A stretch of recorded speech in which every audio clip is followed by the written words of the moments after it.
Hello, YouTube universe. This is April Lynn Grove, senior nursing student at Indiana State University. Continuing on in my health education, we have moved from infant to early childhood, and now we have moved on to our school-age children. So today, our learning objectives, we're going to define what a school-age child is and typical medical well child visits, school-age child vaccinations. Developmental milestones, we kind of move away from developmental milestones and we normally look at social and school milestones. Identify basic school age safety risks, prevention, and then accurate resources for school age care questions. School age child medical care. So, you know, when we had infants, we saw our doctor, it felt like every month, every 2 months, every 3 months. Children who are in school age should still see their doctor once a year for a well child visit. So a well child visit addresses things that we don't talk about when our child is sick. It addresses sleep and school performance and toileting and all these things that we really don't touch on when our child is sick because we aren't worried about, well, how's their eating habits? How's their sleeping habits? We're worried about how they are right now with their acute illness. So our 6 to 10 years of age is our kiddos that we're focusing on for a school age child, and they'll see their doctor at least a year, every year for well child checks. It's really important that they do. A lot of times we can catch things that maybe parents aren't thinking about, and the sooner we can get them help, the better for your child. If they have any sign of learning or mental health challenges, your doctor can refer them for evaluation. There's a really sticky thing that autism is defined as a medical diagnosis, meaning insurance companies, it has to be covered under their medical policy. But legislation and diagnosis still resides with mental health professionals. So it actually becomes a very sticky wicket on how to get your child diagnosed. It isn't just with autism, it is with other behavioral and mental health issues as well. We struggle in pediatrics to get patients taken care of in that regard. Despite everything we know about autism, most of the time we still are not identifying children until they go to school.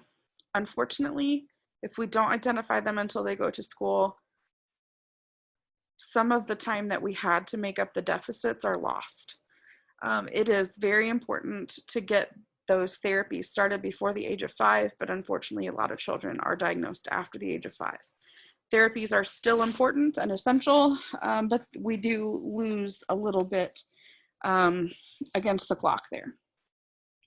Children in this age group of 6 to 10 typically receive their vaccinations at kindergarten entry, and then they don't receive them again until age 11 or pre-adolescent. Typically they're entering 5th or 6th grade. The vaccinations that they receive in this, they'll do polio, DTaP, influenza, and then they typically will also get a mumps, measles, rubella, and varicella, or MMRV as it's known, if they haven't already had it.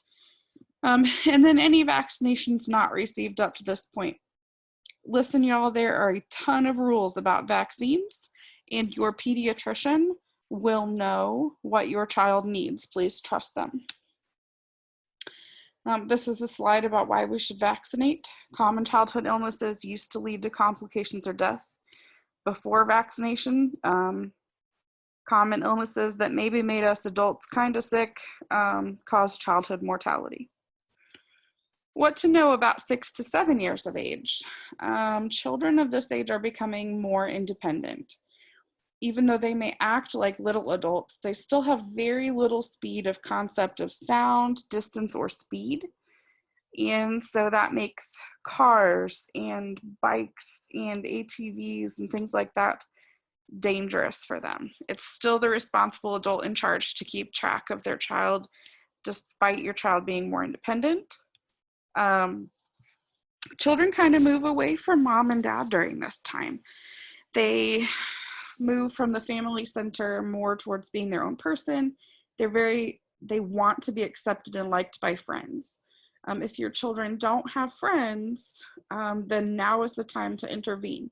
Talk to your child's doctor if your child does not have friends.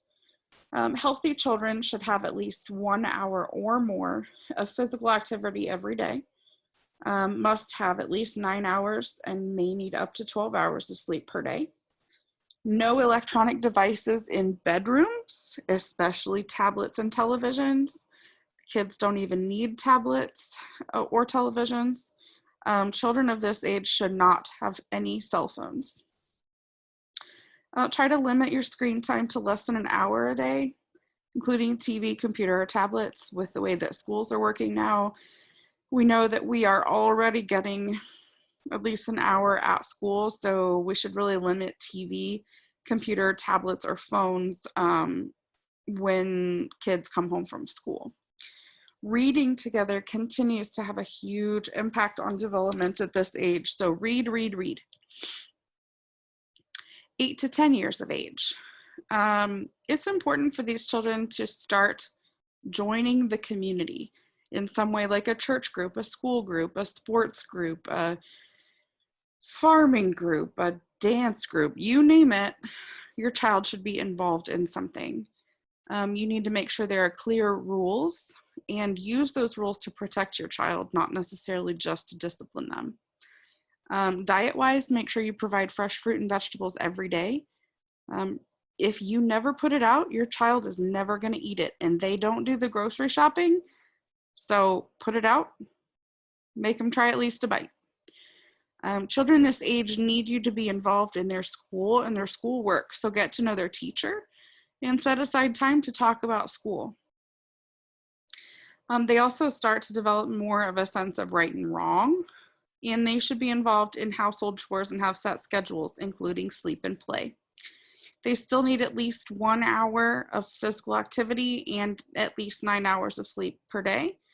And make sure that you meet the parents of children's friends and talk to your child about the qualities and friends that they should seek out.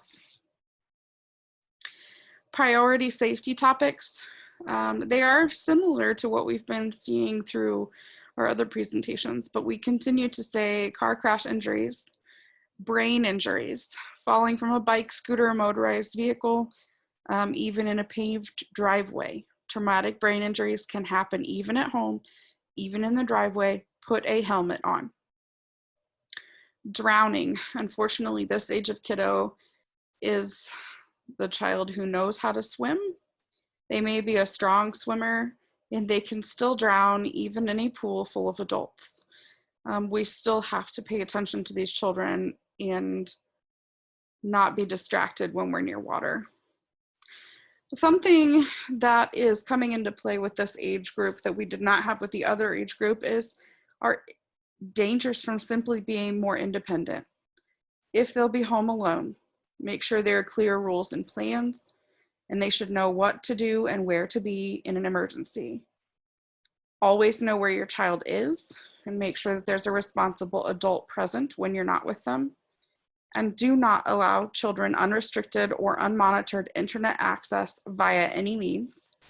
Direct supervision of internet use is recommended, as children cannot process the online dangers and can be targets for trafficking rings, yes, even this young. Illness, injury, and death prevention is similar somewhat to what we've talked about before. Making sure we have appropriate booster seat, wearing a helmet every time we're on anything outside, getting your vaccines, talking about street safety, knowing where your child is and who they're with, taking a CPR and child choking class. I can't emphasize that enough. Avoiding swimming pools without direct undistracted attention. That includes lakes, rivers, you name it. Making sure any firearms are locked in a gun safe, biometric preferably, and teach your children about gun and hunting safety. Make emergency plans and have a family password. Where can I learn more? First and foremost, please talk to your child's pediatrician. These individuals have enough experience with children of all walks of life that they can recommend things to you for your situation. And then there are some reputable websites here for your research. At the end of this presentation, I've included some of the references, and you can now take the post-test that I have included. Also, please remember there is the handout in the comment section as well, and I hope you enjoyed. Have a great evening.